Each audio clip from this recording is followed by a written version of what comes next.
Welcome to Pack Talk Podcast, episode 88.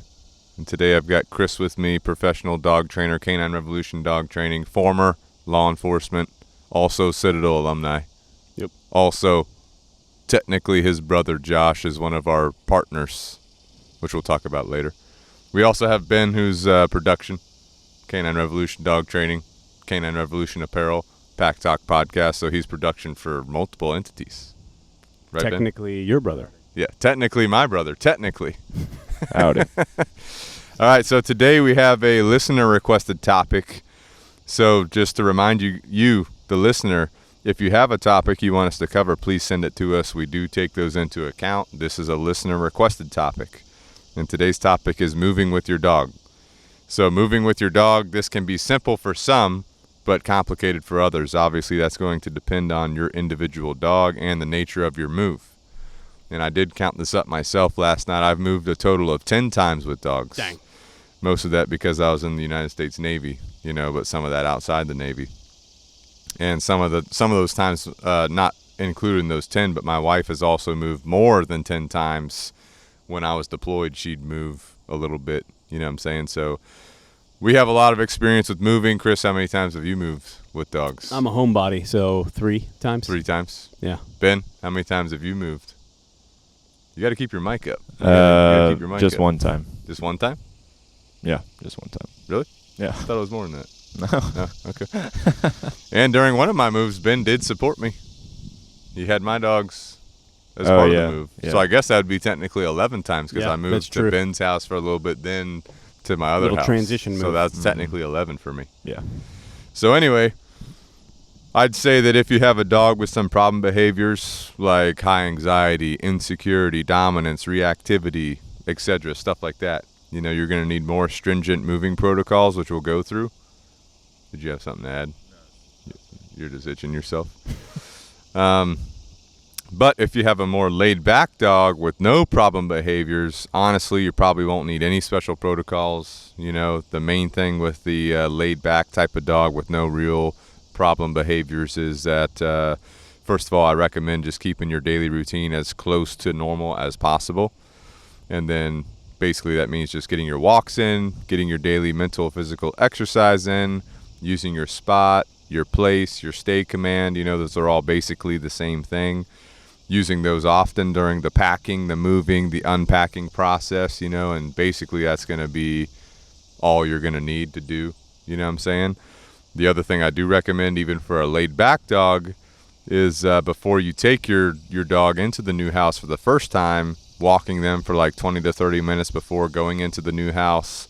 Once you get into the new house, having your dogs do a downstay when you're inside just for a few minutes to kind of get them oriented to the new sights, smells, sounds, all that type of stuff, and then walking them around the new house and the yard to show them the new territory, and then basically just maintain your daily routine there. But other than that, what do you guys think about the laid-back type of dog?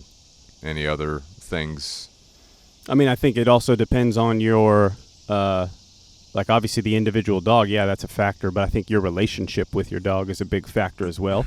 I think if you maintain a lifestyle of some type of structure, some type of training, whether it's a laid-back dog or not, it makes the whole thing a little bit smoother. I would imagine, especially you, for example, having done 10 or 11 moves, I would venture to say probably your 11th move, the most recent move was way easier than the first move. You know what I mean? It's just the repetitions of doing it, but you have that consistent structure with your dogs. They know the deal, right? They're like, hey, we've done this before, repetitions, just like anything else that we do in dog training.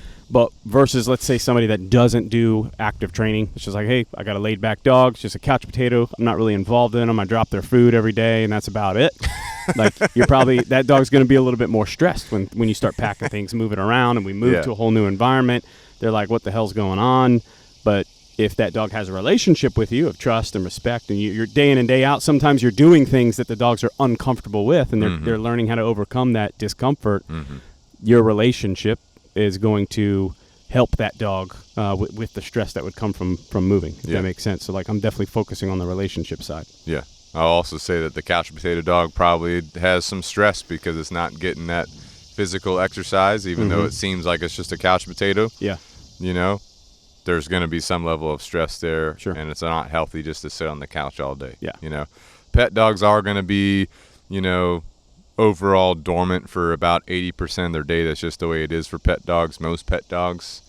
But we got to make sure we're doing our daily physical, mental exercise with them before work, after work, before we go to our major events for the day, after we get back from our, like those two things, mental, physical exercise are just non-negotiables every day for your dogs. You know, even if your dog does like sitting on the couch, you know what I'm saying? But yeah, I mean, that's a good point. Relationship, definitely a key factor. So laid back dog, again, you know, keep that daily routine as consistent as possible. Your problem behavior dogs, these are your high anxiety, your insecurity, high levels of insecurity, dominance, reactivity, these types of things. I do recommend a more in-depth approach to moving with these types of dogs. And before I go into that, I will say that, you know, I've moved 10 or 11 times, but I actually wasn't involved in training at all until about move 7 or 8. So I had 7 or 8 moves without any training involvement at all. And, you know, now that training is involved and now that I incorporate training in my daily life, it's integrated into my life, which we'll talk about later. Makes things a lot easier, like you were kind of alluding to. Even if you do have a problem dog, just the daily integration of training is what helps you and your dog not be stressed. Because if you have a high anxiety dog, you're probably going to have some stress because of your dog, because of their problem behaviors. And what we want to do over time is reduce your dog's stress, reduce your stress. And your daily integration of training is what's going to help you achieve that. You see what I'm saying? Well, just think, too, in the moving scenario, you are stressed. It's a stressful time. You're packing things. Where did I put this? Or the mover's coming. They're late. Oh, we didn't close on the house. There's all these things going on. And if you think that's not being projected onto your dog, it is. You know what I'm saying? And so that is a big factor as well. Definitely, especially when, like you said, the closings go bad. Like my last closing was horrible. My last move was a horrible experience, and there was closing delays, this delay, so like it was a very stressful time. Oh, yeah. You know, so definitely your dogs are going to feed off that energy, and then if you're getting stressed too, you're more likely to not do your daily routines and rituals of those walks and stuff, which I did make it a priority. But I will say during that time I was so stressed out that I did skip a couple of my regular workouts for myself. Because I'm so stressed, you know what I'm saying, which is not good. So trying to plan things out, you know, like with your moves, sometimes things go awry, like those closings do. Those things can be a train wreck. I've heard of other people having problems too, you know, but they can be a train wreck. But anyway, before we get into the in-depth approach to moving for dogs with problem behaviors or these more complicated dogs, first I got to say, we know that the dog's ancestor is the wolf. You know, we talked about this in Pack Talk Podcast episode 86 when we did the Dog's Mind review of the book, right? A big portion of that book is explaining and describing how the dog's ancestor is the wolf. So we know that the wolf pack has a pack hierarchy, right? They have a rank order in the pack. And in our human and domestic world, your family is your dog pack, which means that you need to have a pack hierarchy established in your family pack with your daily routines, your rituals, your pack structure. And what your pack structure is it's just the rules and boundaries of your pack. Like some examples of domesticated pack structures like in the family are no running out the door when the door's open, right? No jumping on people, no jumping on the kitchen table, no digging in the trash. Like these are just examples of pack structure that people implement, rules and boundaries that they implement in their daily life with their family, with their dogs at home. And everyone's pack structure is different. And I'm not trying to say that everyone has to have the same pack structure. Like I know even here, Chris has some things he does differently than I do, right? And that's okay because his things work for him, my things work for me. We have different structures. Even though me and Chris are very similar, we have differences in our pack structure. Ben does things a little bit differently than we do. Again, we might all be a little bit similar, but there's going to be little details that are different between all of us. You see what I'm saying? So you don't have to have the same. If someone's telling you that you have to do it this way, you have to do it that way, you need to integrate your training and your structure to what works for your family. You know what I'm saying? So we know the wolf pack has a pack hierarchy. We know they have a pack structure. So we're going to mimic that in our daily life with our family packs, with our dogs and with our family. We also know that wolf packs migrate together. And this migration helps to bond the pack, which is another reason why we always recommend daily walks, because the walk is the bonding process. You see what I'm saying? But one of the bigger things that I like to do with the more complicated dogs and moving is mimic the migration instinct a little bit more. And so the way I do that is I take a nice long walk with the dog in proper heel position, right? Because that's another element of that structure before we move into the new house. So sometimes I have done that before I drive, like if I'm driving from the old house to the new house, I might take that walk in my old neighborhood. But my preference is to drive to the new neighborhood, take that walk there, because that's new territory. You know what I'm saying? Before I walk into that new house. And I'm trying to mimic that pack instinct. Now, some of these walks for me, they've been an hour. Some have been more than an hour. It's going to depend on what time you have available and what, complications your dog has. You know what I'm saying? So that's kind of my 2 cents before we go into some of these specialized protocols. But what else do you guys think about that? Like the wolf pack, your family pack, your routines, rituals, pack structure, that kind of stuff. Yeah, no, I agree. The other thing, if you're like me, I'm a homebody, so all my moves were, local. You know what I mean? I was within an hour. Within less, probably within 30 minutes, right? So I had a very good benefit there, where I'm not like moving across the country like you did, for example. So I can do other things, and I know that's a common thing is people are moving to another town over or whatever, and so I had the ability to go to the new location before we even move. Like, hey, this is the house that we're going to be closing on. We're starting the moving process. That whole process might take a month or two. So you're going there before the closing's even Correct. done. Now I'm doing instead of my normal routine is a neighborhood walk, right? But I also incorporate distraction work. Let's say we do that once or twice a month, right? And so I'm already have to take a trip as my normal routine, take a trip out to do some distraction work. So now I go to the new neighborhood and do my walk there. Now I'm already familiarizing the dogs with the other dogs that are in there, the scents, the noises, the different things that are going to go on in that neighborhood that might be different from the current neighborhood that we're in. Yeah. So like that was one thing I know that I did when I moved to one of the locations that I moved in, just to get them kind of acclimated. You know what I'm saying? Yeah. So that was like one extra thing that I did. Yeah. Everything we're talking about right now too is all local based. It's like within an hour drive of the new houses. We'll talk about cross country stuff here later. But Ben, what are your thoughts on that? I was just gonna agree with the neighborhood walks. I think when I moved recently into my house, I didn't take them for a full walk around the neighborhood, but I did take them to the house, the property. I let them sniff in the yard. Before you moved there? Before I moved there officially. And if you're able to, when you're moving, like I was able to let them in the house. So I was like, hey, just go sniff around, get used to check it out, And they were just, Joe, she was going crazy in there. She's got a good sniffer. Yeah, she likes to sniff. So, I just let them sit in there for like 15, 20 minutes. Just let them sniff around while I'm like looking at some stuff myself. Before you're moving in. Yeah, this is like, so it's a bare empty house, Yeah. And this is before I moved in. So, like, when I do move in, they're kind of somewhat familiar with the place already. So now you have access to the property before you're moving in. Yeah. So you're doing same. If you have that privilege, why not? That's good. One thing Ben did was he moved into a townhome. So, you got different noise levels that are with the townhome that are not with like a standalone house. Yeah.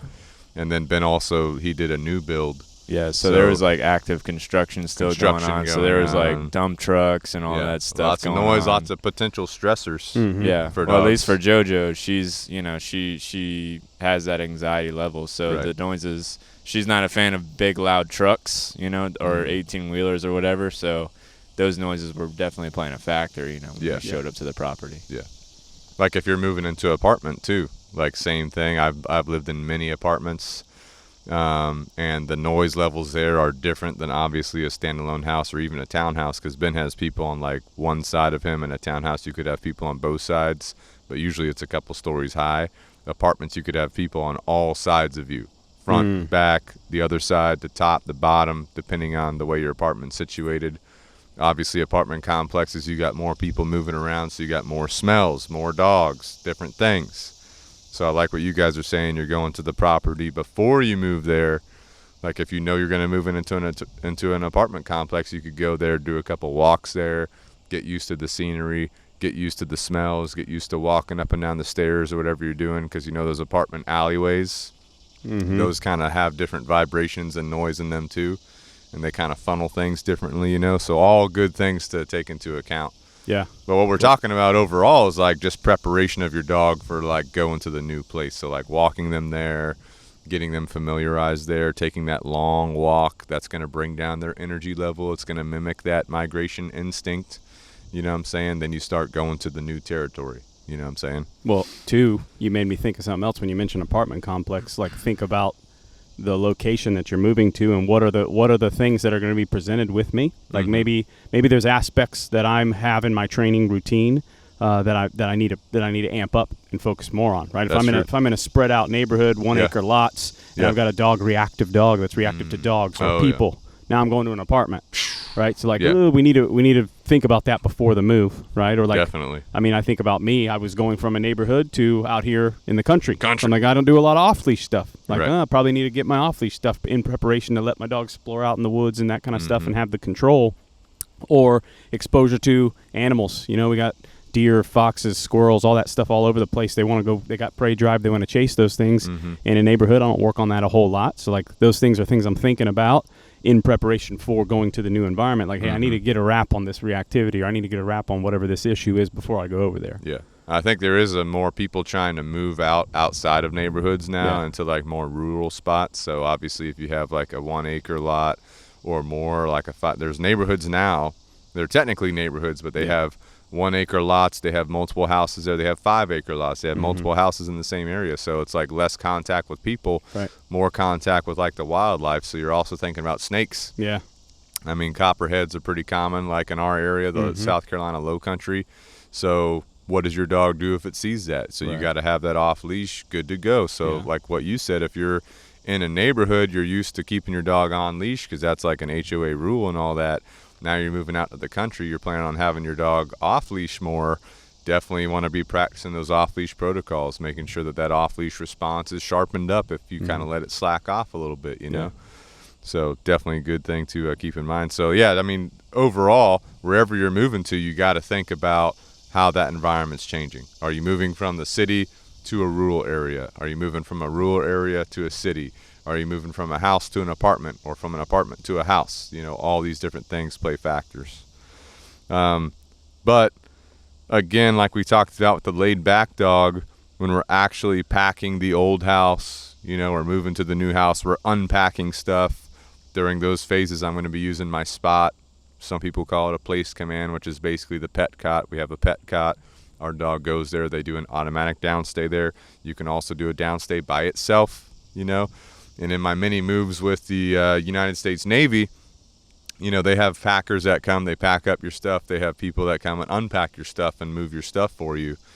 And so these guys were always impressed after, you know, my move 7+, where my dogs are actually staying on their spot. These guys are moving furniture in, unpacking boxes, and they're like, those dogs are just going to stay there? I'm like, yeah, they're just going to stay there. All the doors of the house are wide open because stuff's coming in and out constantly, and the dog's just staying there. The dog's not stressed either because the dog knows what they're supposed to be doing because we have that pack structure. They know all they got to do is just stay on that spot. Everything's going to be cool. Whereas before training, the dog might be pacing around, which is a sign of anxiety. The dog might slip out the door, be walking down the street. You're in a new place. You're in new territory. Your dog has no idea where they are. So now your dog's lost. You know what I'm saying? Not good to go. Yeah. So definitely with the packing and then the unpacking at the new place, I found that the spot, the downstay, is a great way to implement your training during those situations. Did you guys have any experience with that during your moves? Because your dogs were trained. Yeah. You know, I mean, I at least did on the more recent ones. I did the same thing, but I think the bigger thing, because sometimes I see a lot, like especially on our side of the house, when people send dogs to us for training, and then we go and support them afterwards through follow-ups and all that kind of stuff.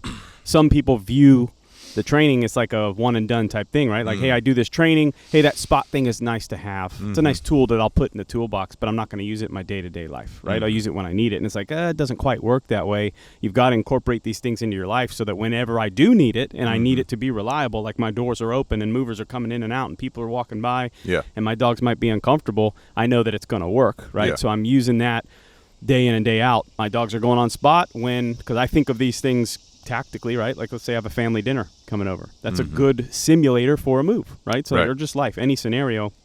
my dogs need to understand how to hold that spot when there's other stressors going on. And if I incorporate that every day, whether there's a move or not, it makes the move much easier because they understand, right? So, and it's a habit. It's a habit at exactly. that point, too, and for it's your calming dog. for them because they know the deal. Right. Like they just understand, hey, if I just hold this down, stay, something's going to go on. There's going to be things that might stress me out, but I know that I'll be fine if I just hold this down, stay, you know?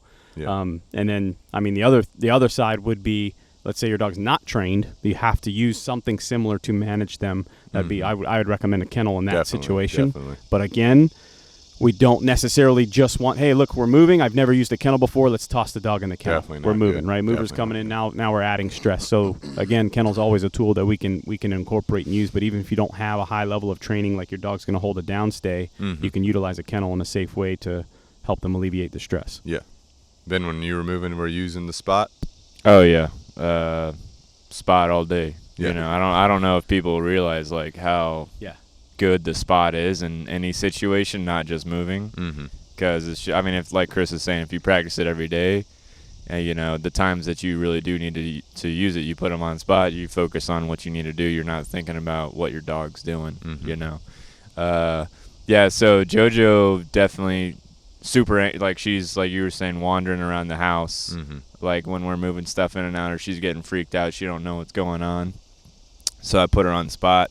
So I mean, and that's like their safe zone. You know, they just sit on their spot, or you know, they down on their spot, and they know as long as they're there, they're good. You know, like they don't have to worry about nothing, even if there's like a TV or a big couch like getting close to them or something like that, or you know, maybe some dude that you ask one of your friends to help you move or something, you know, and they don't even know who this person is, you know, is getting close to them. You know, they're thinking, you know, they might get a little stressed, but as long as they hold their spot, they're good. You know, it's their safe zone. And I'm pretty sure the spot was like one of the last things, like one of the last things to put in my car, you know, on that final drive to my new, literally, first thing to load, or last thing to load up, first thing to unload.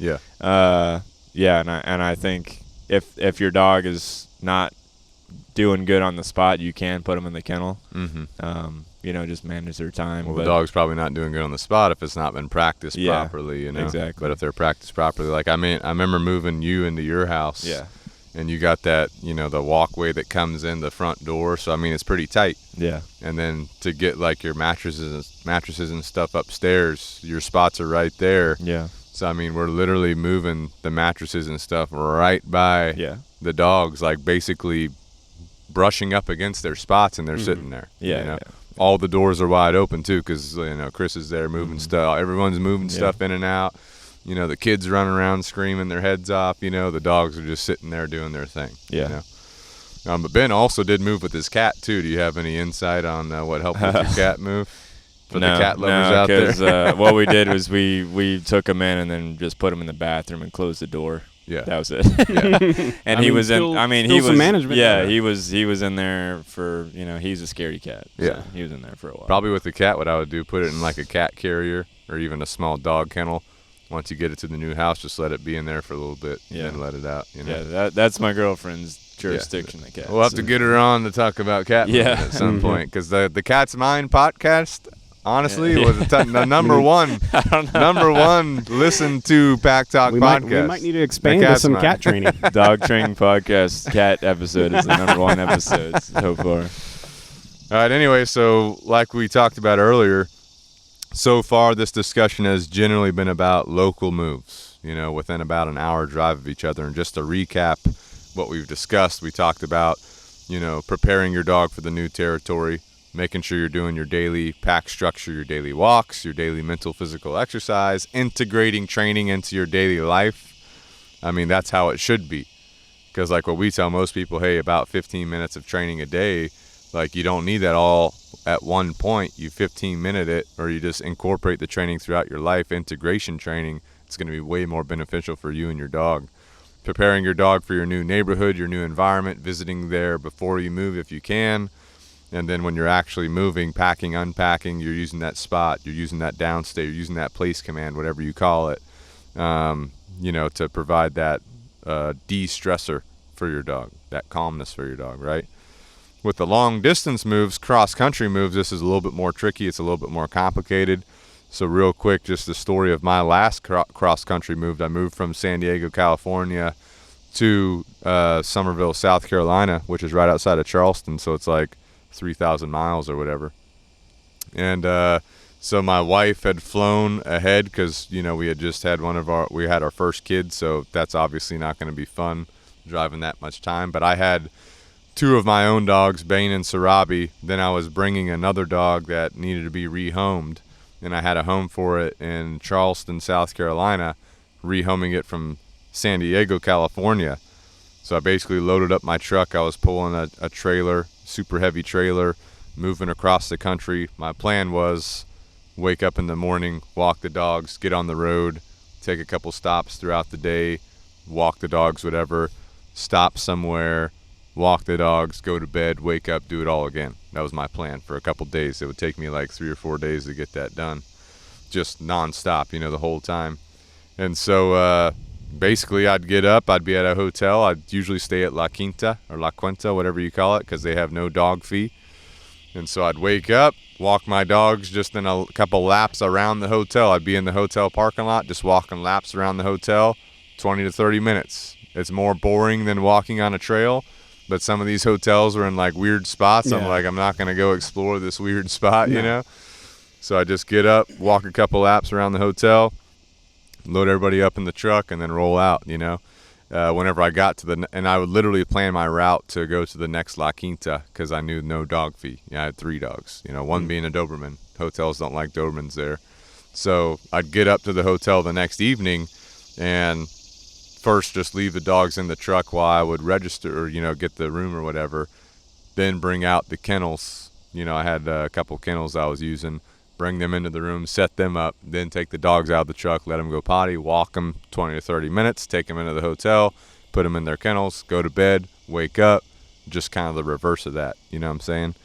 Then throughout the day, I'd stop at a rest area every once in a while, walk them, you know, 5-10 minutes, stop for food, walk them 5-10 minutes, you know, get back on the road. So basically that's what I'm doing for like long trips. Then whenever I got to the new neighborhood, before I took them into the house, I walked them 20 or 30 minutes and then took them in the house, put them on the spot, no problems. You see what I'm saying? So that's kind of what I do for long distance moves, long distance protocols. If you were to simulate in your brain, if you're like moving long distance, more than an hour, what are some things you'd probably be thinking about or doing? I mean, I'm more or less sticking with that game plan. You know what I mean? Maybe I don't know. It just depends. Because there can be so many factors. Like now I got 2 kids. You know, maybe let's say I do have the kids. Yeah. You know, maybe does a hotel have a fitness center? Maybe I can make use of their treadmill. You know what I'm saying? And if you know, and maybe I can get my own workout in, so I can kind of 2 birds, 1 stone. I'm working out, burning some anxiety off. Dogs are exercising. I'm kind of maximizing my time. Yeah. You know, while we kind of double team it, my wife's handling the kids or whatever. You know, but yeah, I'm more or less going to be doing the same thing. I want to make it as easy as possible for the dogs, and the more pent up they are, the harder that it's going to be. Right. And then again, it does depend on your dog as well. Like, I mean, my dogs now are older, you know, so like we'll go on trips and stuff, and I'll bring them, and I find that as they get older and we maintain this lifestyle of structure, I have to do less to get them acclimated, right? Because they just know I can go to like straight up to a hotel, throw a spot down or a kennel, tell them go spot, and then I can unload, and they're fine. They know the deal because we've done this daily. Right. Yeah. Exactly. So I mean, it really just depends on what you got going on. But yeah, if you got, you know, a young working dog, probably gonna have to do more along what you did. Very intense exercise, just strict routine. You know what I mean? Yeah, absolutely. Yeah. I do remember a couple times going to like the breakfast in La Quinta, and I'd get there as soon as it opened. I'd take one of the dogs with me, just have him do a downstay when I'm eating, when I'm going through the breakfast line and everything. So I'm super big on obviously incorporating and integrating dogs into everything I'm doing. Yeah. You know, I've also taken them to fitness centers in the hotel too, put them in a downstay, whatever, you know. But in general, that's my protocol for long distance moves. You know, getting the walk in each morning before I start driving, getting the walk in each evening when I stop for the night, several stops throughout the day, letting the dogs potty, letting them stretch their legs, walking 5-10 minutes, whatever. I'm also big on like beating the GPS, you know? Yeah. You know how it says Beat a like, minute. Oh yeah. so I know that if I stop for 5 minutes, it's like actually hurting me. So that's why I'll, you know, kind of adjust that protocol. I did think of one other thing. So one of my dogs, Leia, if we travel, she's like relatively a confident dog and chill, but she does get stressed to where she'll have diarrhea.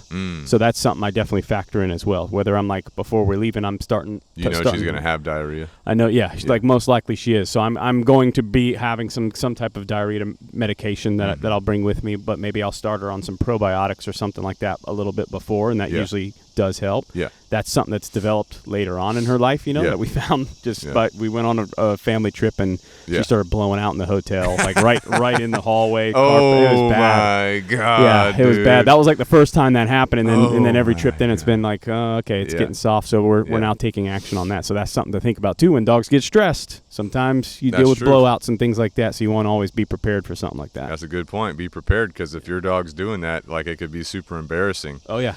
You know, so trying to adjust your protocols like you have to try and alleviate that if that's something that happens. Or some dogs throw up when they get stressed out, you know. So, I mean, definitely, first of all, sticking to your protocols is going to help, right? You know, reduce that as much as possible. But sometimes that stuff still happens, you know. So definitely got to be aware of that for sure. I've also, like, my first cross-country trip moving from South Carolina to San Diego, California.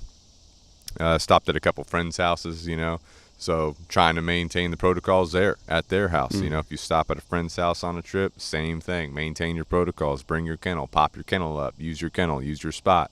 Get your walks in. You know, those types of things. But, you know, these principles that we're talking about, obviously we're focusing on moving with your dog, but a lot of them also apply to traveling with your dog, like vacations, like you brought up. And like I already said, I'm a big fan of bringing my dogs with me on my travels when I can. Obviously, if I'm going on a cruise, Chris is about to go on a cruise. Yeah. Something like that, you cannot bring your dogs with you. But I've been on more trips than I can count where my dogs are with me because I'm prioritizing, you know, that. So I do know me and Ben took a family trip many years ago. I don't even know if you remember this. We were like in the mountains or something. That's a trip where I brought Bane to the fitness center. Do you remember that? Yeah. You remember that? And we were staying at this hotel or whatever, had the dogs there, kennels up, all that kind of stuff. Me and Ben were going to get a workout in at the fitness center. Brought Bane in there, just had him in a downstay the whole time we're working out. People were like not coming in because they were scared of him, you know. Keep the gym numbers nice and low. Yeah, we want the gym to ourselves, so we just put him at the front door in a downstay, you know. You remember that, Ben? Yeah, I remember. Well, you remember very vaguely. Very vaguely. Really? Yeah. But this does remind me. Recently, I went to Charlotte, and I took my 2 dogs with me. I had 2 pit bulls, and I mean, it's just kind of a pain in the ass sometimes with getting the kennels in the hotel room and getting the dogs in there, you know, and walking them down the hallway. They're trying to sniff everything because, you know, the hotel is going on. It was a fancy hotel. Oh, right. But it was a small room, so I had to figure out, hey, I like it. It is what it is. Stack the kennels. Yeah, but I was there for a wedding, you know, so it wasn't like a cross to country trip. But, you know, it's a little uncomfortable, but, you know, once you get through it, you know, once you get to your final destination. Yeah. You know. I remember Lauren, my wife, took Bane with her. She went to Las Vegas one time with one of her friends when I was in California, but I was gone for a while. And at the resorts there, you can bring dogs in, so she had the kennel set up and all that. But she has a story about how she was coming out of an elevator. The casino floor just stopped. Basically, all the noise, everyone's staring at her. Girls are screaming, running away from her because she's walking through. No, for Bane. Oh, Doberman, okay. yeah. That was interesting. Well, I did talk about on a more recent podcast than my recent Disney World trip last year. It was a long trip and brought the dogs with me. And again, I kind of followed my long distance moving protocols. Get up in the morning, walk the dogs as you're traveling. Stop every so often, you know, take the dogs for a walk. I do remember we stopped at for lunch at a Wendy's, which was good. You know, Frosties with the french fries. Dip those french fries in the Frosty. I mean, come on. Oh, yeah. Come on now. But anyway, so we stopped there. Obviously, the dogs can't go inside a Wendy's, so we had parked the car next to this grassy spot because, you know, me, I'm always, everything I'm doing, I'm assessing. right? So as I'm entering the parking lot, I'm assessing. I'm like, oh, there's a grassy spot next to that parking spot. So I go there so the dogs can go to the bathroom and all that kind of stuff. Also, I just put the dogs in a downstay. 3 dogs walk into Wendy's, leave them out there, getting my Frosty with the french fries or whatever. People inside the store are in disbelief that the dogs are just out there or whatever, you know, talking to me and all that. So that's the kind of stuff that I do, you know. But after I ate my food, I took the dogs for a couple walks around the store, you know, while the kids are getting loaded up or whatever. So, and then at Disney World itself, you know, we stayed at an Airbnb. So every morning I'd wake up well before anybody else, walk the dogs, get them their exercise, feed them, make sure they're all taken care of. Then we go to Disney World for the day. I'm walking the whole day at Disney World. You know, most people would be like, I'm tired. You know, I'm like, let's go. I'm like, let's go, baby. And so get done with Disney World at like the end of the day, you know, because if you go to Disney World, you're going to be there for like 8 hours at least. At least. Come back at the end of the day. Again, I'd prioritize taking the dogs out, getting them their exercise. A couple times I drove them over to like a field that I Google mapped. I'd be Google mapping the area around me looking for fields or open areas I could take them to so they could run around, play, whatever. So I did that because the Airbnb didn't have a really big yard. And same thing on the trip back, you know. So these protocols apply to taking your dog on vacation too. And I get it, some people don't want to take their dog on vacation, but for me, I'm a big integration guy. I want to be integrated in everything I'm doing. So I'm basically doing my same daily protocols. And to me, you know, like I said, you're at Disney World for 8-10 hours, the dogs are in their kennels. Well, to me, that's fair if I've given them their daily mental, physical exercise before and after those big events. You know what I'm saying? So training, integration training helps you do that, keeping everything in your daily life. You know, I know Ben said it was kind of a pain in the ass for his last trip. Well, it's just for the kennels, Moving getting them in there, the hotel, getting them out, you know. And I had the big crate of food, bringing my food in there. You know, you got all it's the ins and outs. like just because it's a pain in the ass. Sometimes it's a pain in the ass to go anywhere with my kids. But, yeah. What are you gonna do? Like, I'm not saying it's a bad thing. I'm just saying I'm gonna do it. It's a pain in the ass, but I'm doing it. Maybe there's a wrong usage of words there. No. I was tracking you. I know what you meant. I think it's being real though. Yeah. A lot of people have that. Oh, I don't want to move the kennels and this and that. That's why I have like these canvas camping kennels. You know. Oh yeah. I use those when I'm going on trips, not my big wire ones, because the wire ones are a pain in the ass. They're bigger, they're heavier. Yeah. These canvas ones, they fold up differently. They're super compact. They're lighter to move. You know. They're a little bit smaller than the big wire ones, but they're big enough for my dogs. You know, and then for their food, what I did for the Disney World is I thought I had planned it out properly. I just scooped it into baggies, you know, like individual meal baggies. But then I was like running out of food. So I had to Google a local food store that carried their food, went there one day after Disney World, grabbed more food, grabbed some bully sticks, you know, whatever. Yeah. So, you know, just adjusting that.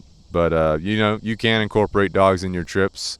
There's just, you got to prioritize that. You got to make sure they're getting taken care of. And I mean, I typically will try, like, of course, like I'm about to go on a cruise. So obviously, you know, can't bring dogs, right? But I think in general, when I'm looking at the grand scheme and we're, as a family, planning our vacations, I'm intentionally like, what can I bring? Like, I love camping, you know what I mean? So, I mean, it blows my mind. Some people will be like, oh, yeah, we're going on a family camping trip, but I want to board my dogs. Right. Or we're going up to the mountains, and I want to board the dog. I understand there's definitely situations and whatnot, but it's like, dude, the dogs would love to be part of the pack and do those things. So I'm intentionally planning my trips around that factor because my dogs are part of the family. Yeah. And it's not something like I wouldn't just go and board my kid somewhere, which I am kind of doing with my baby on the cruise, but that's another point. But yeah, I try to plan my vacation so that I can bring the dogs. Yeah.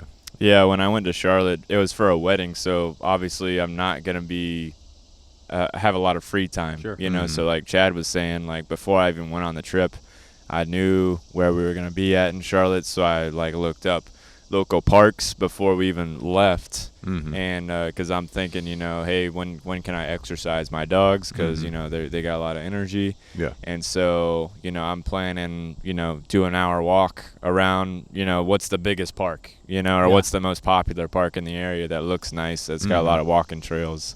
And you know, so had that planned out. When we got to Charlotte, I was like, I'm going to drive over to the park. It's like 5 minutes away from our hotel. And it's a really nice park, you know, so I go there and I'm doing all my walking and stuff. So they're getting their stimulation, you know, before I put them in their kennels for like 6-8 hours, Yeah. you know, when I'm gone on this wedding. So yeah. Yeah, Well, Ben knows because we've taken a couple of family trips, and he knows that Yeah. I always pre-plan the area. I'll get the address He where knows we're the staying protocol. at, Yeah. plan the whole thing, plan my walk, plan my walking routes. But I have done that, and then I'm doing my first walk in that pre-planned area, and then I realize it's not what I thought it was. Like, I'm like, oh, this is Yeah. either not a good walking route or maybe Pivot. you know, something else. So then I pivot, and I'll usually have alternate things already I've looked up on Google Earth or Google Maps and figured that out, you know. Yeah.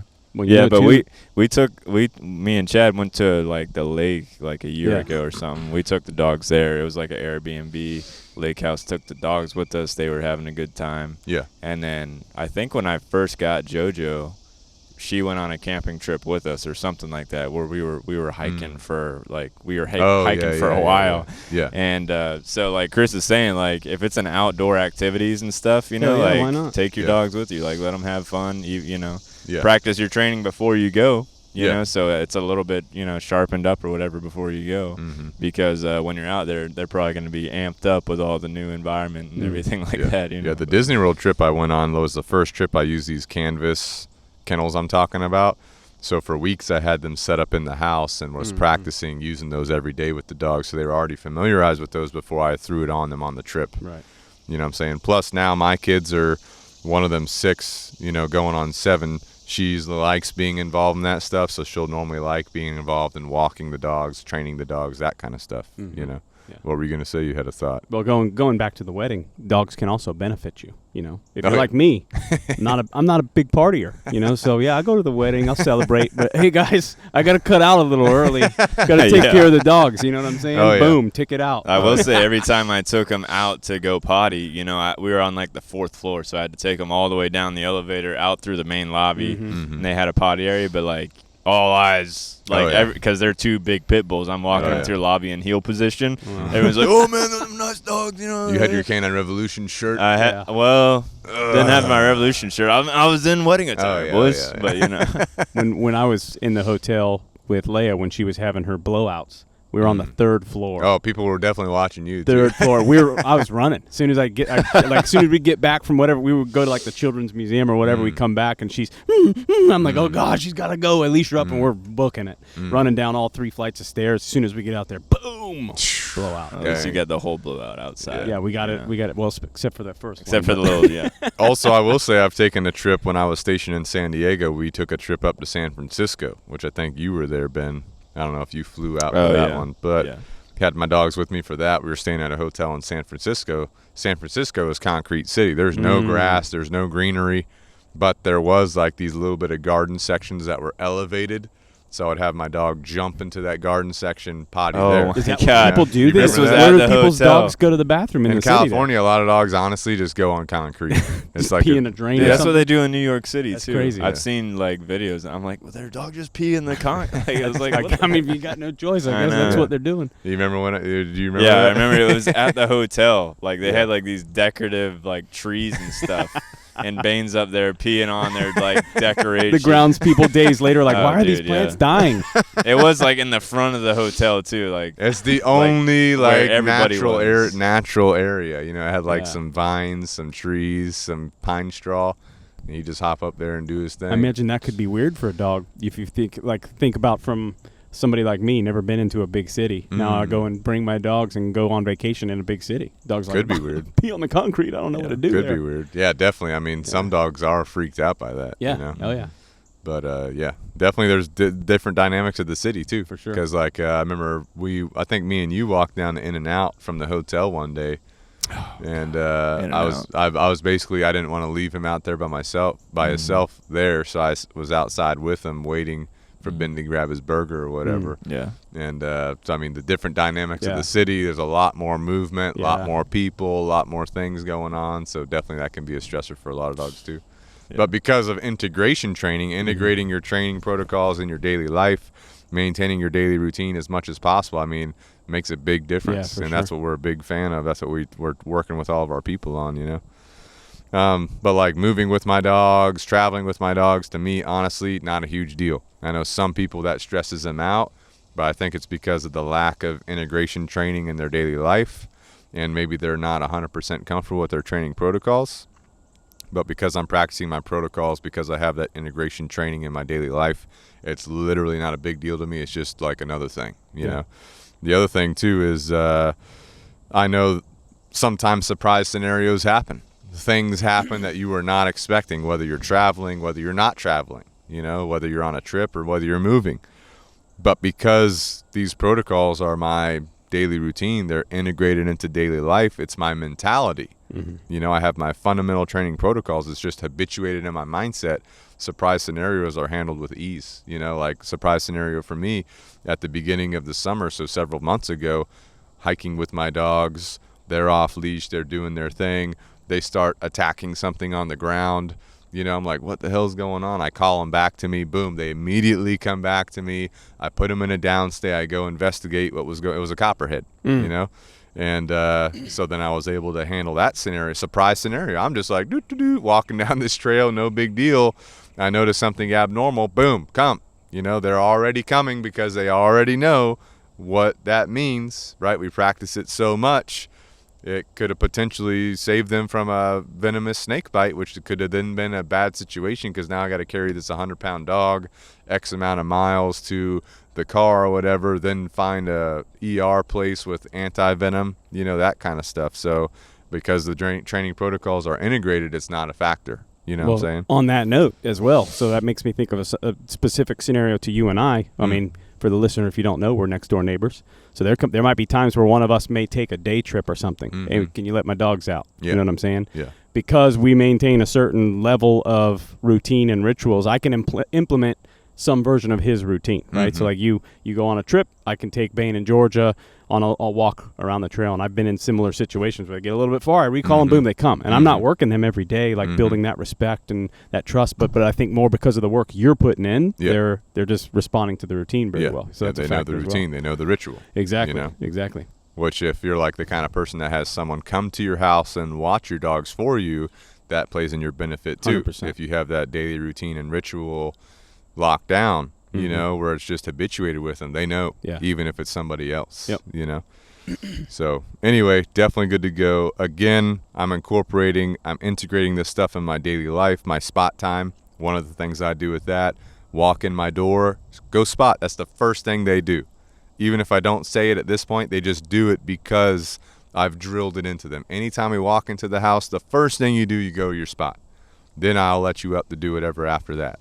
Someone knocks at the door, go spot, you know, if I'm home. If I'm not home, you're to stay at that door and bark, bark, bark, bark, bark, right? Because I want that level of deterrence, you know what I'm saying, which we talked about in our protection podcast. But your dog can be a deterrent for you, you know what I'm saying? It's one element of your protection layers, shouldn't be relied upon.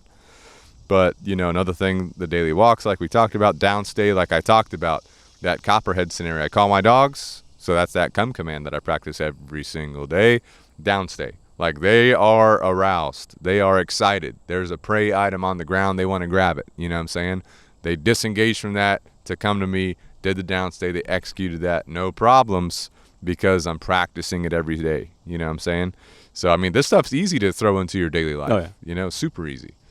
Is there anything different you guys do with your, like, daily integration with your training, or you're kind of doing the same stuff in general? Yeah, more or less the same. Pretty much spot all the time with them. And you know, you practice this stuff every day, then when you really need it, like you're moving, it's gonna be that's your paycheck pretty much, or your payday, you know. All your work's paying off. And I'm not saying you can't hang out with your dogs, because my dogs definitely hang out with me. Sure. They're walking around the house, they're laying down on their own, they're doing whatever, you know, they're playing with toys or whatever. I don't give them a lot of toys, but like Kong toys, Go Nuts, whatever, you know, that kind of stuff. So I think I'm harping on the important things too. You know what I mean? Like as my dogs get a little bit older, they're not doing as much work as when they were younger. So I mean, I'm not strictly doing a full standard obedience drill at, you know, every single day necessarily, but that recall is definitely getting worked on in some form or fashion every day. That downstay is definitely getting worked on. The spot definitely in some form or fashion every single day. Those those big ones where it's like they've got to listen to those things. Those things are definitely getting incorporated. 100%. Definitely.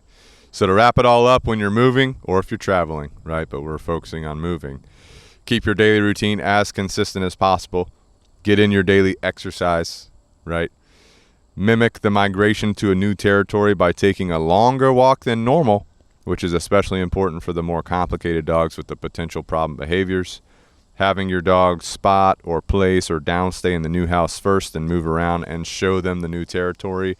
And again, you can use these protocols if you're traveling, if you're moving, especially obviously, but you can do the same things if you're traveling, right? Whenever I got to the Airbnb that we were at for Disney World, I did the same thing. I didn't take a really long walk before we went inside because it was a long road trip. We're getting the kids in there and everything. I basically brought the dogs in, put them in a downstay. So you can adjust the protocols based on your specific scenario, but follow those, think about those, integrate those. You know what I'm saying? Do you guys have any other thoughts on moving or traveling with the dog or anything in that regard? No, all good. Good to go.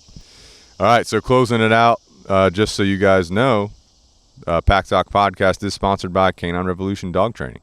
So if you need dog training, you can let us know, 843-213-2676. You can text us your information. We can get in contact with you. Mention that you're a podcast listener. You might get some perks. We don't know. You might get some perks. Who knows? But let's say you need help selecting a dog that's a good fit for your family. We can help with that. You know, if you're looking for a dog, but you want one that aligns well with your family, unfortunately, you know, we've dealt with several cases where the dog is not a good fit for the family. It doesn't integrate well with their daily life because the dog has needs and the family has other needs and they don't really align. So we can help you find a dog that's a good fit for your family. Do you need a trusted source with local rescues to select a dog from? We work with a bunch of rescues in South Carolina. So we can help you if you're looking for a rescue dog. We can help you select a dog, right? Do you need the best dog trainers to work with your family? Because, I mean, if you need the best dog trainers, there's only one place to go. That's Canine Revolution Dog Training. Yeah. You know what I'm saying? Do you need a referral to a legit breeder? Unfortunately, there's a lot of not legit breeders. There's a lot of backyard breeders. There's a lot of breeders that we don't agree with. Probably more non-legit than legit. Definitely.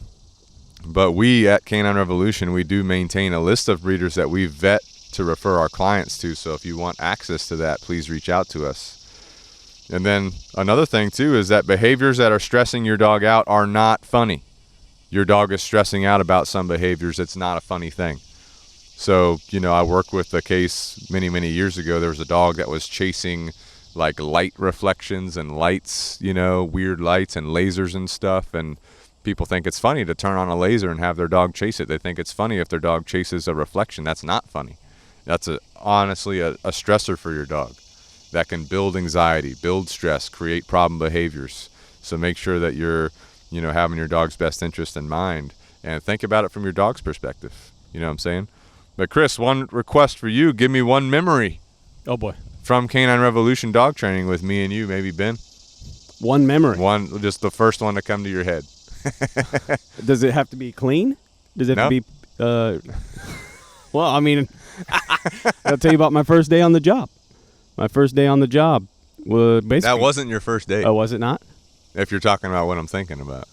The pool? Yeah. Pool? Yeah. It was definitely the first week. So the first 5 days of work, I experienced my boss skinny dipping. As I come out, I'm working because that's, you know, hey, new job, trying to get after it, walking a dog, and you know, Chad's over here. Maybe has clothes on, maybe doesn't. Just jumps into the pool, gets out. Gotta cool off. It's a hot day. Puts his clothes back on, grabs the dog, goes back to work. I'm like, all right, I belong here. I missed the pool, honestly. That was a good tool. That was Definitely. good. Definitely good. Yeah. For us. Good for us. Good for the dogs. Training. For the training. Ben, what's one memory that you have Canine Revolution Dog Training? First one to pop to your head. First day of the job. I know Ben's. Walking like more than I've walked in probably 5 years before that. It was 4th of July. We were shooting video. First day bringing me on to do video, and we were just walking for a long time, it felt like. But Chad probably paints the picture like, hey, Ben, just bring the camera. We're going to do some – we're just going to work the dogs. I don't remember the words to say, I want to get it. Yeah. Like he downplayed it. He was like, time. yeah, we'll do some video of some dogs walking, you know. And we probably walked like 10 miles or something around the neighborhood. And it was in the middle of the freaking day in July. And it was hot. Sweat. I'm carrying this gear around, and I'm not used to walking.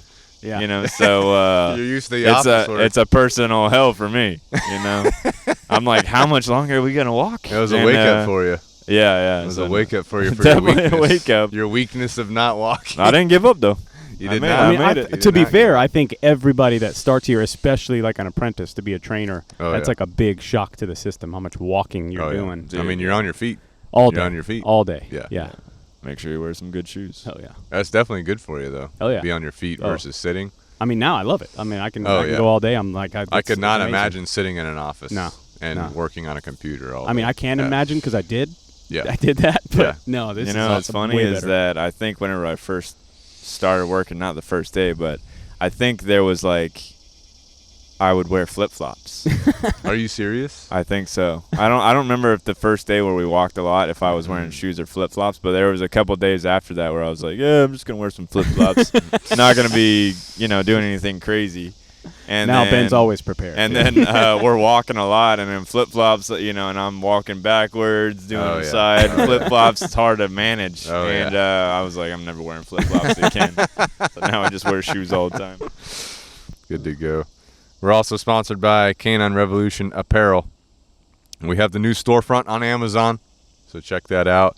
We've got dog shirts. We've got gym shirts to help you get your gym motivation going.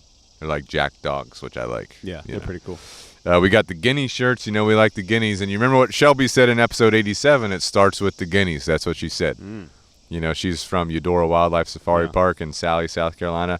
She said her dad started with guineas. That's where it starts. That's what she said. Chris has guineas. I have guineas. Who knows where we're going. Now Chet has peacocks. Now I have so peacocks. It's already started. It's already. What I'm going to get next after talking to Shelby is the reyes, which are the smaller version of the ostriches that chase and eat flies. Oh. And then I'm going to go to ostriches right after that. Yeah, I'm going to get them all from her. I think this is how Jurassic Park also started. Yeah, literally. Yeah. Okay. We've also got the rain jackets on the apparel on Amazon, the storefront, which are super nice. Oh, yeah.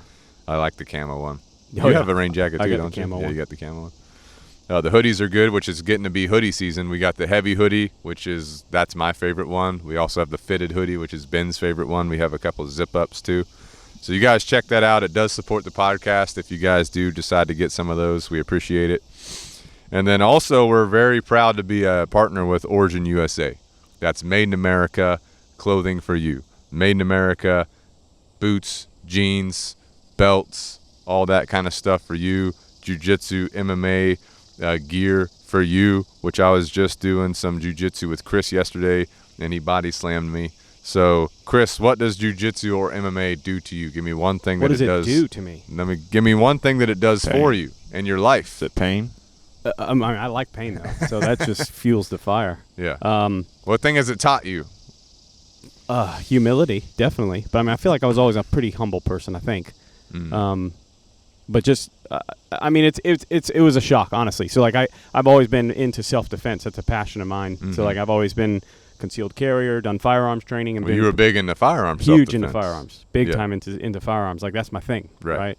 And so, and I think I knew subconsciously, like, the hand-to-hand stuff was definitely a hole in my game. You know what I'm saying? And once we start doing it, and you have that false sense of confidence, right? We're like, I'll be fine. I'll be good to go. I'll just punch a dude in the face, good to go, right? Yeah. But once you start going to this gym and people are grabbing you, getting on top of you, like, oh, maybe I'm not so good in this area. You know what I'm saying? So in that sense, it definitely humbled me where I'm like, I gotta just from the self-defense perspective, I need to be more rounded out. So that's what jiu-jitsu has done for me, for sure. Like, and I love it. I want to keep getting better at it. I'm like super passionate, becoming very passionate about it. So some people say you're crazy. Some people say you're crazy from caring so much about your self-defense and the defense of your loved ones. People do say I'm crazy. But I will say that this is a world where I don't think a lot of people care enough. For sure. So if you care too much, then you know that might be offensive to some people. For sure. But, a couple of things jiu-jitsu or martial arts has done for me up to this point is, number one, knowing my weaknesses. We were talking before we started the podcast, like there was a move we were doing where you kind of felt like, okay, I'm weak in this area because your back was not flexible enough to execute that move. So then already changing training styles in the gym, changing your personal workout to be able to execute those moves. Same thing for me. Also, like weaknesses in my training programs, I've adjusted a lot of my gym time to be able to be more flexible, be able to move differently, strengthen areas where I was weak in. You know what I'm saying? Definitely helped there. But also getting more comfortable touching people, because if you go to a crowd of people, if someone were to grab you, how comfortable would you be with that? Right. How comfortable would you be defending yourself against that? You know what I'm saying? So for me, you go to the jiu-jitsu class, you're rolling with, 20 different people, 10 different people you've never met before, that can help you when you get into that stressful situation. You're only going to be as prepared as you train for, you know what I'm saying? So if you're not training for those situations, you're not going to be ready for it, Mm-hmm. And again, we're in a world where a lot of people don't care enough. We care a lot about this stuff, but, we're not going to tone down the level of care we have for ourselves, for our friends around us, because I know that if I'm in a crowd and I see something happening, I feel comfortable walking over there to assist, you know what I'm saying? If there's a lady, for example, if there's a lady, something's happening, I got no problem walking over there to assist now that I am confident, and I have a lot more learning to do. I'm not saying that I'm 100%. I'm just saying I feel confident enough to help people, that need help. And train with your tribe. You know what I'm saying? Like if we're in that same crowd and you and I are together, I think we're going to operate very well. Even more. Communication's going to be good. We know who's doing what, all that kind of stuff. Yeah. So anyway, back to Origin USA. Oh yeah. They got the martial arts gear. They got the belts, the jeans, the belts, the boots, and all that. Hunting. You can the hunting. Like I'm wearing my nice. Raptor camo shorts right now. I mean, these things are legit. Best shorts I've ever worn. Code Singer101, that's going to give you 10% off. It's also going to support the podcast. Also, we're very proud to partner with Jocko Fuel. Supplements made in America. Good for you. Ben's drinking a Jocko Fuel energy drink right now. Pink lemonade. He ditched his Monster to drink the Jocko. He dropped through the Monster in the trash. I already drank it. Like you should. Throw it in the trash. I already drank my Jocko. Yeah, you already drank the empty. Jocko. Oh, it's empty. It's empty. How'd you like it? It's good. Yeah, it's good. Pink lemonade. Chris, what's your Jocko Fuel stack? I know you're into the Jocko Fuel. What kind of stuff are you taking? I stay on the Jocko Go. I just finally broke down and got the subscription, so now that's coming regularly. Now, I was getting it regularly, but that's the energy drink. That's the energy drink. So go-to is Dak Savage and Mango, but I'll change it up every now and then. I like some Pink Mist. Why do you like the Jocko Fuel energy drink versus Monster? The Monster is death. It's death. You know what I mean? It's not good for you. It's poison. It's literally poisoning your body. This stuff's clean. Yeah. You feel good. So you can get a Monster. Sure, you get some energy. Then you might crash. Fake energy. You're probably going to crash. Probably within the hour, you're going to be down again. You know what I don't like about most energy drinks is like they have the artificial sweeteners like sucralose, and I know it doesn't affect everybody, but I know for a fact that sucralose affects me because I've experimented with it. You know what I'm saying? And I know for a fact that artificial sweetener messes with my GI. Yeah. Jocko Fuel doesn't have that, so I know it's good for me. Well, I'll tell you, for me, I can drink a Monster my almost immediately. Next time I go to the bathroom, super dehydrated. I don't have that with the Jocko Go. It's got electrolytes in it. No issues. Yeah. But also, like the Monsters too, like number one, they're too sweet for me. Yeah. But because they have all that sugar in there. But number two is like the energy's like too fast. You know what I'm saying? Yeah. You start drinking it, you get that hit, you're like, oh shit. Yeah. You're like feeling it, and then it like crashes like crazy. Oh, yeah. But do you remember like when we first started the podcast, we were drinking Bangs. Yeah. All we were the into time. the Bangs.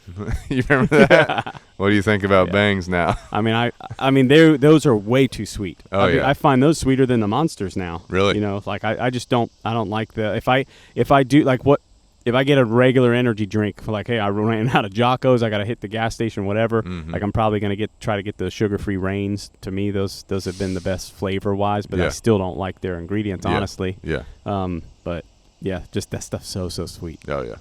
Ben, I haven't had a Bang in forever.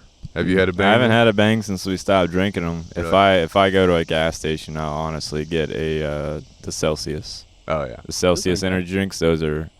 They got a lot of caffeine at 200 milligrams. So it's a lot of caffeine. Yeah. So if you're... It's still better than, like, the Monsters. The Monsters sit at, like, 300, don't they? Yeah. No, the Monsters are 140. Really? Milligrams. 140 now. That's the white ones that I drink. I mean, I drink the white monsters, not every day. Yeah. I mix it up between coffee. If I got a Jocko Go from Chad, the Jockos do, like, they juice me up. Yeah. You know, it is different. Get you where you Well, need they to be. also, like the Jocko Goes, for example, they have 95 milligrams of caffeine, which is a cup of coffee. Right. But they've added nootropics into it, which is different things to enhance your brain activity without caffeine. You know? Yeah. I mean, it definitely must work then, because, like, after I drink a Jocko Go, like, legit, I'll be feeling really good. Yeah. Like, I'm like, let's go. Like, I'm juiced up. Oh, shit. And if I drink a Monster, I'm like caffeinated. Yeah. But it's like, it doesn't like get my brain stimulated. Yeah. So it's like I drank one, I'm like, I'm feeling caffeinated, but Yeah. I'm No, not. the nootropics definitely play a tracked big up. role. Like if you've ever taken Alpha Brain, which is Joe Rogan's like nootropic pill, Oh, yeah. you know, that's all nootropic, no caffeine. You know, but the Jocko Go has some of the nootropics and the caffeine, like just a cup of coffee worth, you know. So technically, you shouldn't have over 400 milligrams of caffeine in a day. So technically, you could have 4 goes in one day and Which be I have. good. You've had 4 in one? Oh, yeah. Oh, really? Oh, sure. I don't think I've had more than like 2 in a day. I've definitely done They're so good, though. I just want to drink That's them what I'm saying. all the Sometimes it's time, not even an but- energy thing. I'm like, I just want to drink, Right. or whatever. Especially like I used to be hardcore into soda years ago, right? So like, really? When you were a cop? Oh yeah. Oh, really? Oh yeah. Like Diet Coke or something? Yeah, Diet Coke. I think it's in our genes, in the Tipton genetics. Little DC. Runs in the family. Little DC Yeah. for you. So, but like this is a good, like sometimes you have that carbonation craving or whatever. Just you know? a flavor. Just a drink. Because I drink a lot of water, but it's like sometimes I Right. just want something else to Right. drink. Yeah. You know? And so I'll hammer down a Jocko. you Yeah. know, just for fun. Good. Definitely good. Yeah, I'm definitely on the goes, the energy drinks. You know, have a couple throughout the week. Also, I'll take the greens. Definitely on the greens. because I like that micronutrient profile, Mm. which my diet overall has a lot of micronutrients in it, but I like the greens to have just like that extra level of micronutrients. Mm-hmm. You know what I'm saying? Well, let's just say, like, I got a cruise coming up. Are you taking greens with you? I am. Yeah. Because I am going to be I might be getting too many nutrients, if you know what I'm saying. But I might not be. Might not be getting You'll some of the right ones. Right. You'll have a lot of nutrients, so you're not going to have those good nutrients. Right. So I am planning to bring the greens. That can at least help you Yeah. get as good ones in there. Yeah, You yeah. know? And then the milk too. I like the milk powder the best, but Definitely the the milk. I'm on the mint chocolate chip right now. Mm. It's good. I'm on strawberry. Are you? Yeah. That's a good one. All right, so that's Jocko Fuel. It's all made in America. It's good for you supplements, right? They don't have the artificial sweeteners in anything. It's all sweetened with monk fruit, so that's good to go. Singer 101 is going to get you 10% off. You can also go to the link down in the show notes and use those links if you want to go there, check it out, see what you like there. They've got vitamins. They've got creatine. They've got krill oil, which is better than fish oil. They've got the joint warfare, which is that joint support. They've got the Cold War. Are you taking that on your cruise? Oh, Cold yes. War? Oh, yeah. Immunity support. That way Mhm. you don't catch no sicknesses or nothing. Mhm. Vitamin D3 too. You get a bottle of vitamin D3. You take one of those a day. It'll cover you for a whole year. Yeah. Which vitamin D3 supplement is very important, because you can only get so much from the sun. And honestly, our diets are lacking in it. So anyway, check that stuff out. Also, we've got our new Canine Revolution Dog Training NFT program, which is a digital certificate. We've partnered with a bunch of local businesses to Somerville and Charleston, South Carolina. We've got DT Mobile Detailing with Dave. David is a Marine Corps veteran, and he comes to you to take care of your vehicles, take care of whatever you need. You know what I'm saying? If you work in an office building, he'll come to that office building, wash your vehicle while you're working. So, you can't beat David. Also, we've got Sharpshooter Pressure Wash, which is technically owned by Chris's brother. Technically And literally. Right. Chris's brother, Josh. Technically. Yeah. And so Josh is a sharpshooter, man. He's got that trailer he pulls up. He's got the big pressure washer on it, the big jugs of his whatever chemical or whatever. One-stop shop. Yep. And then he got the long hose, so he can literally just walk to wherever with his sharpshooter gun and hit all the sweet spots. He washed my chicken coop for me with it the last time he was here. Made a huge difference. You know what I'm saying? Cleaned so up my definitely check treehouse him gym. out. Oh, he Had did? a lot of chicken poop in there. So it's banging now. Good to Definitely check that out. Also, your sidewalks. He's got the sidewalk attachment and all that, so definitely check him out. All as well, Somerville. This is your holistic pet food. Also, allergy tests for dogs, like we talked about with Ben on the last episode. He got his allergy test done. Did you ever go talk to them since I've told them that I have the test and I need to speak with them. So the next Okay. time I go get dog food, I'm gonna Yeah. talk with them about it. You go to All Is Well, you can get your holistic, good for you, good for your dog food. You can get your allergy test if you need that. You can, coordinate with them to talk about the right diet for your dog to alleviate as many allergies for them as possible based on that test. You can also get your probiotics there. Chris talked about probiotics for his dogs when he's traveling, so you can get your probiotics there. You can also get your Derma Ease, which is your antibiotic spray. If your dog has a little hot spot or a cut or something, you can spray that. A couple days, you'll be good to go. Mm-hmm. They also have a bunch of other stuff there. They have cat stuff there. They have dog treats and toys and all that. Bully sticks. Bully sticks, check that out. Carolina Premier home inspections, that's by Bob. You know Bob. Oh, Chris, I you know I've Bob? used Bob. Yeah, you've used Bob. Yeah. Ben, you know Bob? I know Bob and his brother. Eric, good to go. Pest control.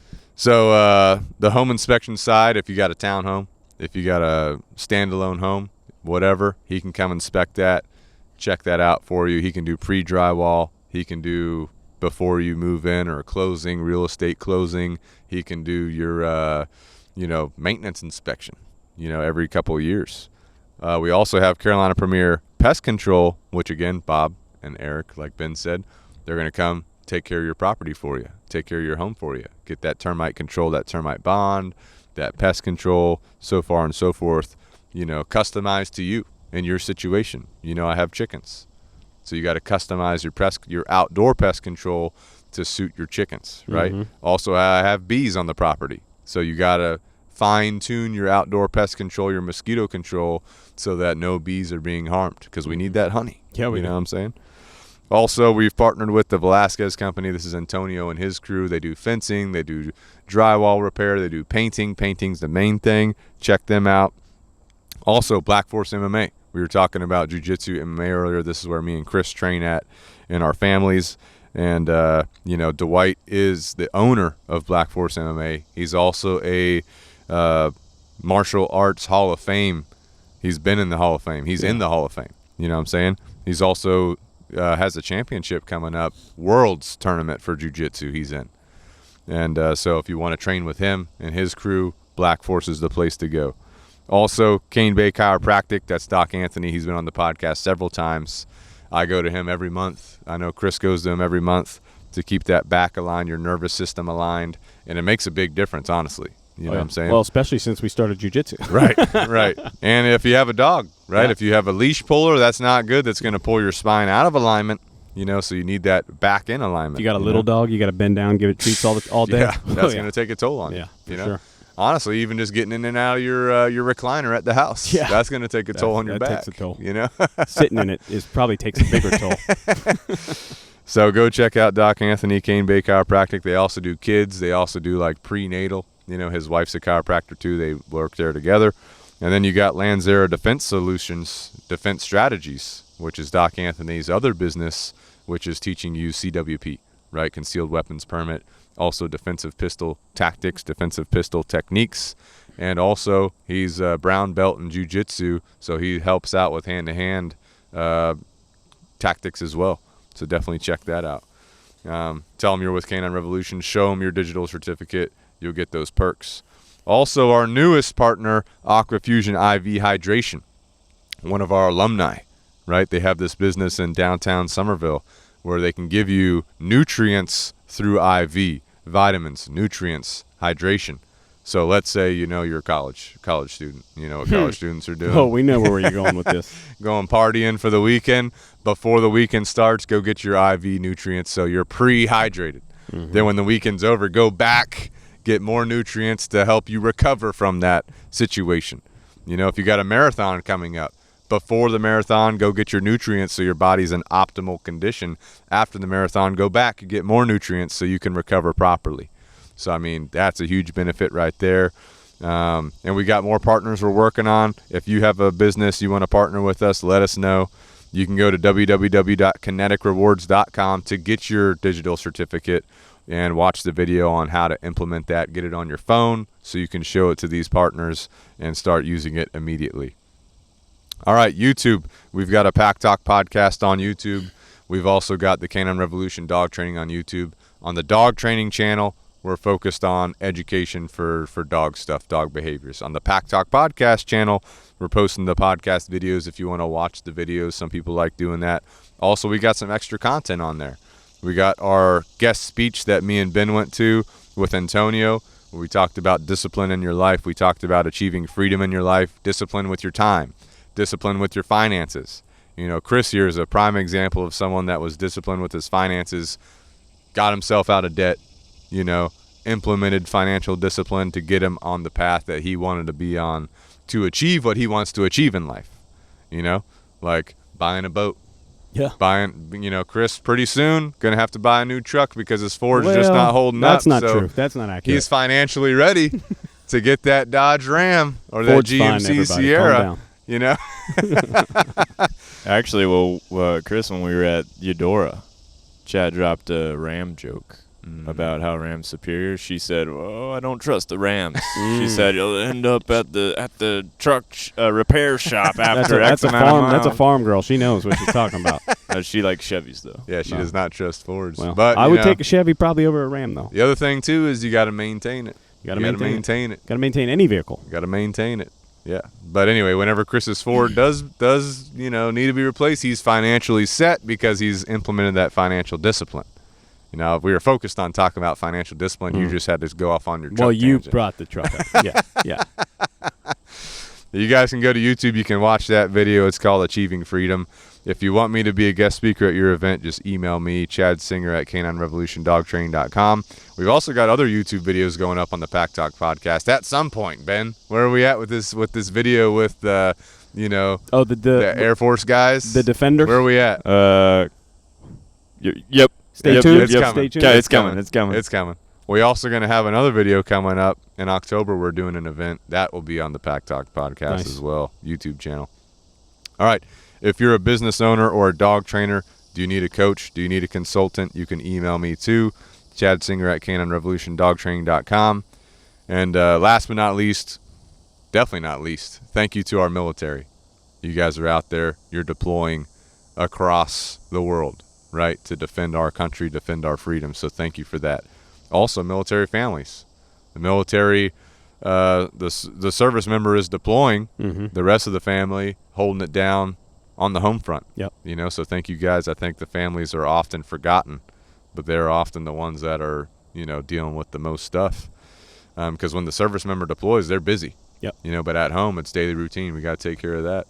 Also, all supporting aspects of the military or our country in general, whether you're a Department of Defense contractor or another entity that's supporting operations that are doing deployments as well.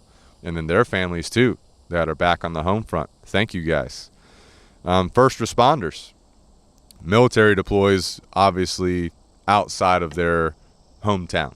First responders deploy in their hometown in general. Chris here, former law enforcement, former SWAT, former detective, right? He's been through a lot of shit. You can listen to his podcast to get all his stories, and we got more stories that he hasn't told. But, again, that can be difficult. I know one of the stories you told me, you had to arrest this lady, and then the next couple of days, she's the delivery driver delivering food to your house. Yeah. You know? Yeah. I mean, you arrested her. She was like, what, naked? She was butt naked, belligerent, on drugs, whatever. fodder. But, I mean, she was cool. She's good to go. Right. We're good people. But that can be stressful. Sure. You know, because you're seeing these people that you had these altercations with. Yeah. You know what I'm saying? So don't forget about your first responders. And even though Chris was law enforcement, I mean, you're talking about paramedics too. Yeah. You know, Firefighters. you know, firefighters are doing their thing. They're playing with their poles, right? Yeah. That's what Chris says. Hoses. So anyway, thank you to the first responders. Teachers too. Do not forget about your teachers. You know, I just had Meet the Teacher last night with my kids. You know, great school, great teacher. But the teachers, man, these teachers are hardcore. Dude, yeah. They really care about the kids. This teacher's like, text me anytime, call me anytime, blah, blah, blah, right? So, I mean, for, several hours of the day, they got the kids with them. And then around those times, they're planning out their coursework, you know. So thank you to the teachers for what you guys are doing. You're helping set up the next generation for success. You're helping to teach them for all you guys do. And if you're a military, active duty, retired, veteran, first responder, even a former first responder, if you're a teacher or a supporting staff for the school system in general, let us know when you need dog training. We're here to help you, right? We're going to give you a discount for that. So thank you guys.